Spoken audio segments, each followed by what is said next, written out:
Hi, Diana again. How are you doing?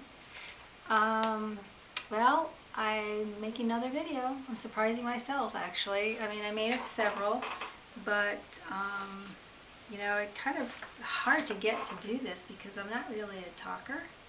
I mean, I can write up a storm, but to talk, especially in front of a camera, it's kind of, I don't know, odd. I guess I'll get used to it like I did when I was dancing.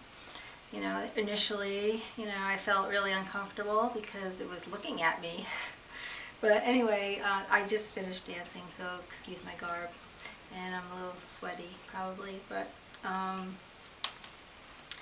I thought of a couple of things, and one of them was, well, first of all, I want to tell you, I recommend this video. You probably have seen it already because you're kind of ahead of me, I think. It's top 3 proofs on Jeranism. Excellent. I watched the whole thing. Well, I'm actually toward the end right now. Almost the whole thing. I had to take a little break and, you know, paint, actually. So, what I thought of was how we, well, not us, you know, the globe people, you know,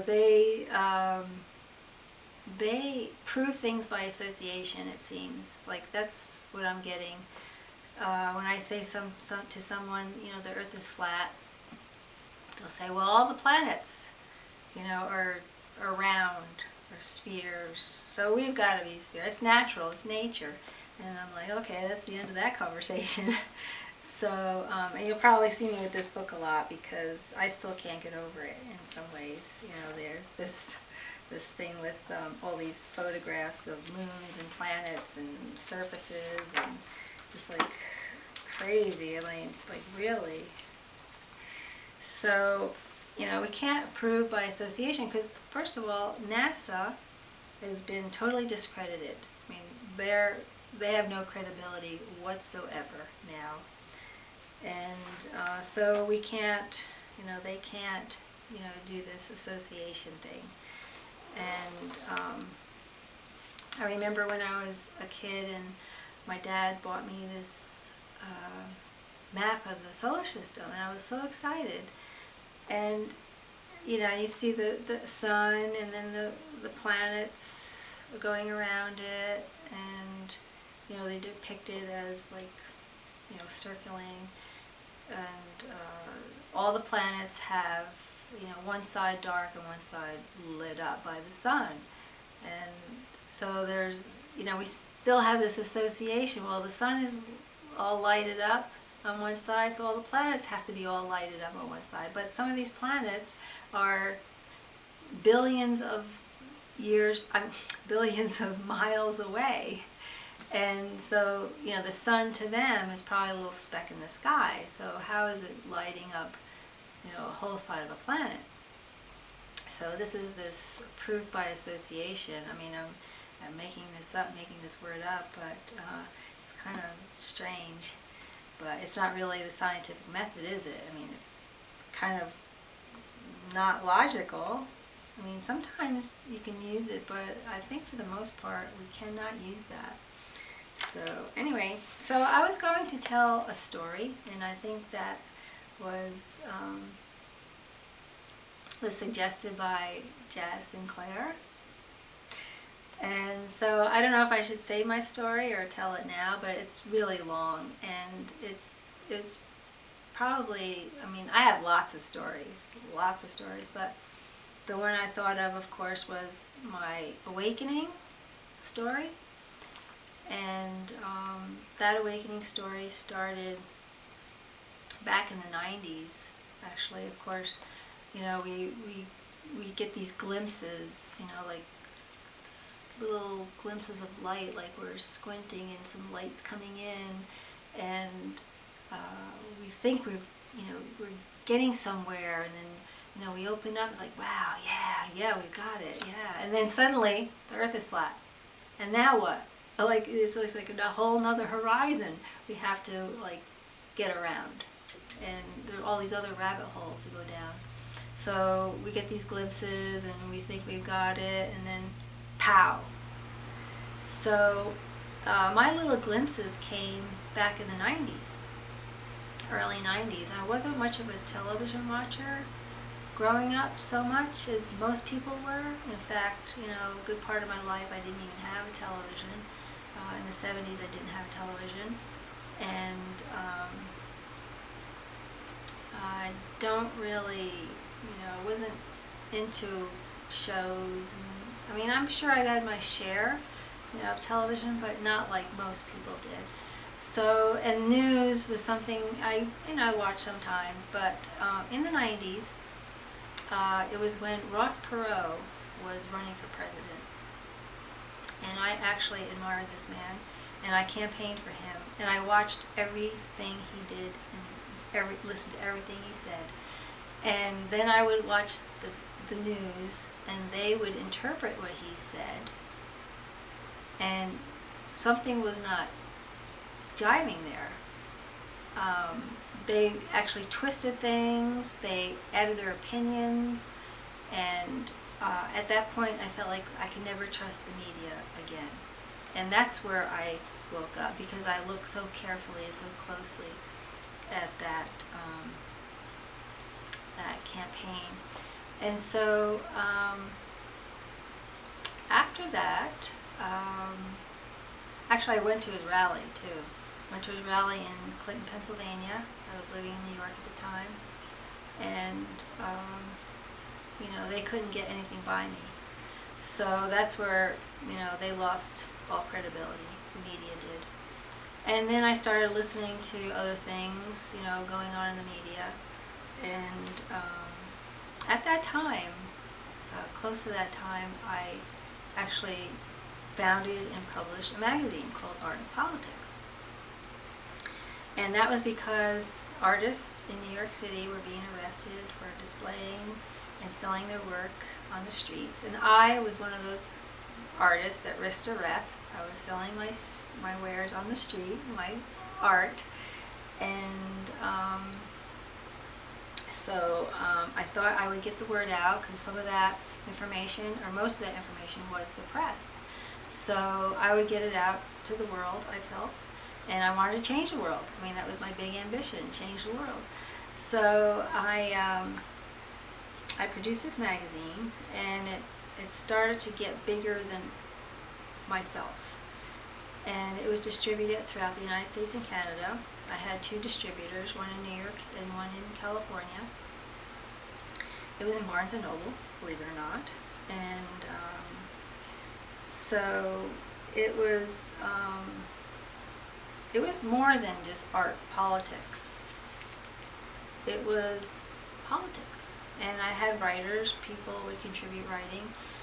And like, for instance, let's see,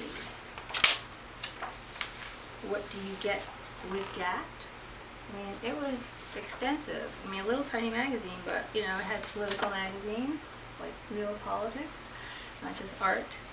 And why is art speech? Of course, everything about the artist being arrested. I even wrote an article here, the role of the artist, and I'm talking about how the country is fascist. So back then, I was waking up. And so I'll fast forward to 9/11.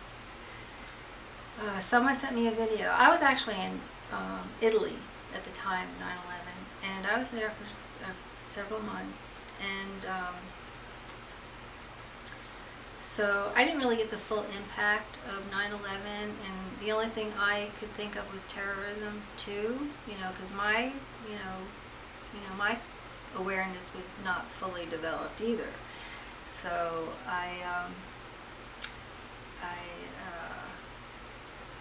I actually saw it on television, almost in real time, because I was in the morning that it happened in New York, and I was in Italy in the afternoon, and watching television, and the only time I ever saw any English on television was this caption that said something like, second plane hits the towers in 18 minutes, or something like that, within 18 minutes.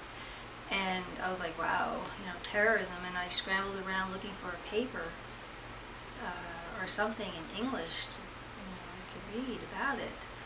And so I finally, when I went back to the States, I didn't have a television again, and I kind of forgot about it in a way because there was nothing, to keep me interested. I thought, that was final. This is terrorism, and so finally, when I got, I had a lot of financial problems back then, and getting settled was really hard, and long story. But finally, when I got this apartment and a television, and I saw these shows about 9/11 and these scenarios that they thought could have happened on the planes with the passengers and these people with box cutters. And so it wasn't until like around 2009-ish, 2008, 9, something like that, a friend of mine sent me a video, and I was like, wow. And it was on 9/11, and I'm like, holy mackerel, really? And that was my friend Shirley, and I was so grateful for her for waking me up. And so I just started click, click, click, click everywhere. And from every angle, I looked at 9/11. And, the witnesses, the photographer, the money, follow the money. I mean, the planes, the size, the holes. I mean, everything. Every up and down, inside and out. I was looking at 9/11 for a long time, and I was very upset. I mean, I couldn't sleep at night thinking about that for a very long time. I was so distraught. And so, I mean, right now I'm starting to feel it. But, so I woke up there, and then, I wasn't really a big computer person either most of my life, or most of the time that computers were around. So from there, I was looking at everything online. I mean, I'm clicking away. GMOs, vaccinations, fluoridation, you name it. Chemtrails everywhere, up and down, inside and out of everything. So, and then suddenly comes the flat Earth. I mean, you think you've got it all down, and then here we go. Here we go again, more rabbit holes. And so a friend of mine on Facebook sent me a message about the flat Earth, and he asked me if I had heard of it, and I said no, and then immediately I thought, well, what about seasons? What about seasons? So I didn't, of course, ask, bother to get an answer, just went and looked and searched and see what I would find. And he recommended a channel called Jeranism. He said the person that had that channel had the same name as mine. I didn't go directly there. I went to, just clicked on Flat Earth, something that said Flat Earth, and some gentleman was sitting there. He was speaking another language, and somebody was interviewing him, and they said, the Flat Earth, yeah. And the guy saying, it's flat. It's flat. And I'm like, in another language, of course. And I'm like, why? Why does he think that?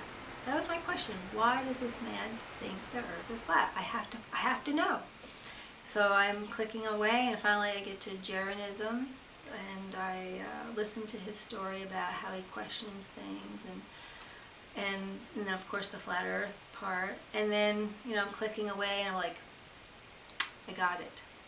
I almost immediately got it. The Earth is flat. And I felt excited. I was elated. I was like, I couldn't wait to tell the world. And so here I am, still doing that, still obsessed, still watching, still, trying to connect with people who believe the same thing. I mean, it was really hard at work. I mean, I didn't expect this kind of a response, in a way. When people, of course they give you a rebuttal, some of them, and some of them just say, you're crazy. I've had that, you're crazy. And I'm like, okay, I'm crazy. What am I going to do? So there we go. That's my little story for now, and I think I better cut this off because I'm rambling right now, and it's not really like me. So thank you for asking Jazz Sinclair for a story, and maybe I'll give you another one sometime. And I'm so glad, I'm so grateful that there are people that I can actually, talk about the flat earth with. So I thank you so much. Thanks for making your videos and all these wonderful videos that are out there. I mean, I don't know what to say. I'm almost speechless. And thank you. Peace, and I'll see you next time.